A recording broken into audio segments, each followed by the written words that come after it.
আসন্ন লোকসভা নির্বাচন উপলক্ষে আজকে দিনহাটা থেকেই আমাদের যাত্রা শুরু হচ্ছে। জেলা তৃণমূল কংগ্রেসের ডাকে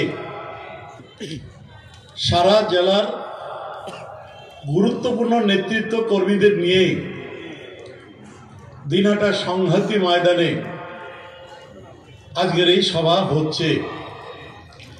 সভায় সভাপতিত্ব করছেন জেলা তৃণমূল কংগ্রেসের সভাপতি সম্মানীয় শ্রীযুক্ত অভিজিৎ দে ভৌমিক মহাশয়, রয়েছেন চেয়ারম্যান সম্মানীয় গিরেন্দ্রনাথ বর্মন মহাশয়, রয়েছেন সভায় সম্মানীয় শ্রী উদয়ন গুহ মহাশয়, উত্তরবঙ্গ উন্নয়ন দপ্তরের ভারপ্রাপ্ত মন্ত্রী, রয়েছেন বিনয় কৃষ্ণ বর্মন প্রাক্তন মন্ত্রী, হিতেন বর্মন প্রাক্তন মন্ত্রী, জগদীশ বর্মা বসুনিয়া বিধায়ক, পরেশ চন্দ্র অধিকারী বিধায়ক, রয়েছেন আমাদের আব্দুল জলিল আহমেদ, পার্থপ্রতিম রায়, রয়েছেন কমলেশ যুব সভাপতি, সুচিস্মিতা মহিলা তৃণমূল কংগ্রেসের সভাপতি, অনির্বাণ আছে ছাত্র সভাপতি, রয়েছেন আমাদের গৌরীশঙ্কর মহেশ্বরী থেকে শুরু করে জেলা পরিষদের সভাধিপতি সুবিতা বর্মন, সহসভাপতি থেকে জলিল থেকে শুরু করে সমস্ত জেলা পরিষদের সদস্যগণ, পঞ্চায়েত সমিতির সভাপতিগণ, সদস্যগণ, রয়েছেন গ্রাম পঞ্চায়েতের সদস্যগণ, অঞ্চল সভাপতি, বুথ সভাপতি, ব্লক সভাপতি, বিভিন্ন শাখা সংগঠনের নেতৃত্ব, কাউন্সিলরগণ থেকে শুরু করে দীর্ঘ বছর ধরে মমতা ব্যানার্জির সৈনিক হিসাবে ঝড় বৃষ্টি উপেক্ষা করে যারা লড়াই করে চলছেন দলের ঝান্ডা নিয়ে, তাদেরকে আমি স্যালুট জানিয়ে আমার সংক্ষিপ্ত বক্তব্য আমি শুরু করতে চাইছি। আজকে বক্তব্য নয়, আজকে শুধু একটাই কথা বলতে চাই। আগামী 24-এর লোকসভা নির্বাচনে সাম্প্রদায়িক শক্তি বিজেপি যারা দেশটাকে ভাগ করতে চায়, বাংলাকে খণ্ড খণ্ড করতে চায়, বাংলাকে দুর্বল করতে চায়, দেশটাকে বিদেশিদের হাতে তুলে দিতে চায়, ইতিমধ্যেই দেশের অর্থনীতিকে যারা ভেঙে চুরমার করে দিয়েছে, গুড়িয়ে দিয়েছে, সেই যে বিজেপি, সেই বিজেপিকে উৎখাত করার জন্য সারা দেশব্যাপী মানুষ ইন্ডিয়া জোটের মাধ্যমে এক কাটা হতে যাচ্ছে।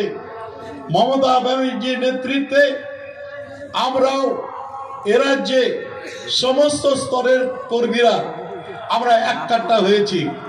আজকে দেখছেন না মঞ্চের ছবিটা, এপাশে ওপাশে মূল মঞ্চে ছবিটা দেখলে বুঝতে পারবেন। আমাদের মধ্যে সাংবাদিক বন্ধুরা তাদের লেখনীতে যতই খবরের কাগজে বিক্রি করার জন্য, টিআরপি বাড়ানোর জন্য চেষ্টা করুক, আর ওই চেষ্টাটা সফল হবে না, হবে না। যদি লেখার থাকে উন্নয়নের কথা লেখুন না।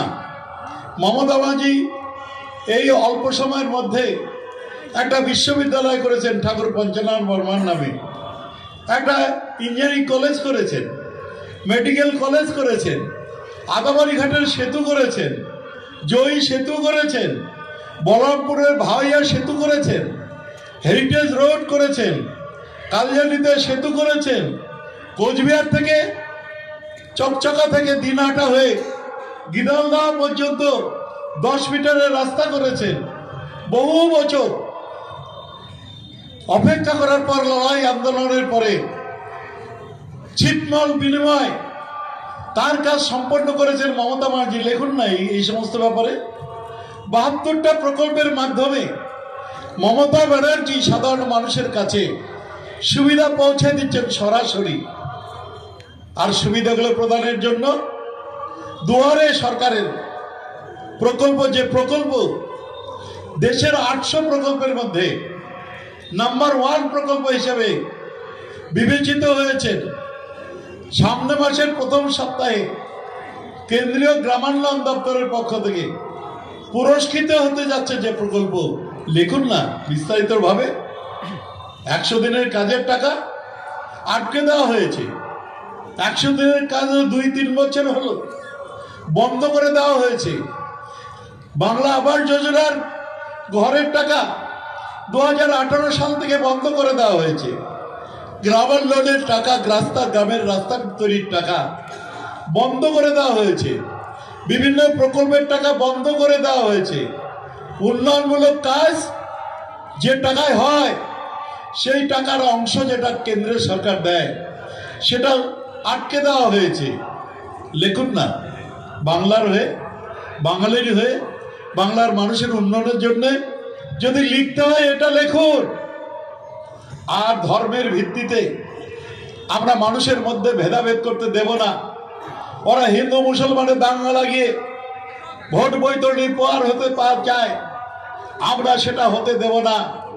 তাই তো কোচবিহারের মানুষ বিজেপির ভোটের আগে ধর্মের সুশ্রুতি দিয়ে রথযাত্রার নামে হিন্দু মুসলমানের ভাগাভাগি করার খেলাটা তৃণমূল কংগ্রেস এবং জেলার কর্মীরা রুখে দিয়ে দেখিয়ে দিয়েছে যে আগামী দিনে সমস্ত মানুষ এককাট্টা হয়ে বিজেপির বিরুদ্ধে লড়তে যাচ্ছে। আমরা পরিষ্কার বলেছি, কোচবিহার মদনমোহনের জেলা, ঠাকুর মদনমোহনের জেলা। এখানে রথ একজনই চড়বেন, তিনি হচ্ছিলেন ঠাকুর মদনমোহন। ঠাকুর মদনমোহন ছাড়া কোচবিহারে আর কেউ রথে উঠবে না। উত্তর পূর্ব ভারতের শক্তির ভর কেন্দ্র কোচবিহার। ঠাকুর মদনমোহন উত্তর পূর্ব ভারতের মানুষের প্রাণীর ঠাকুর, শ্রদ্ধা করি আমরা। আর বিজেপি তাকে অসম্মান করতে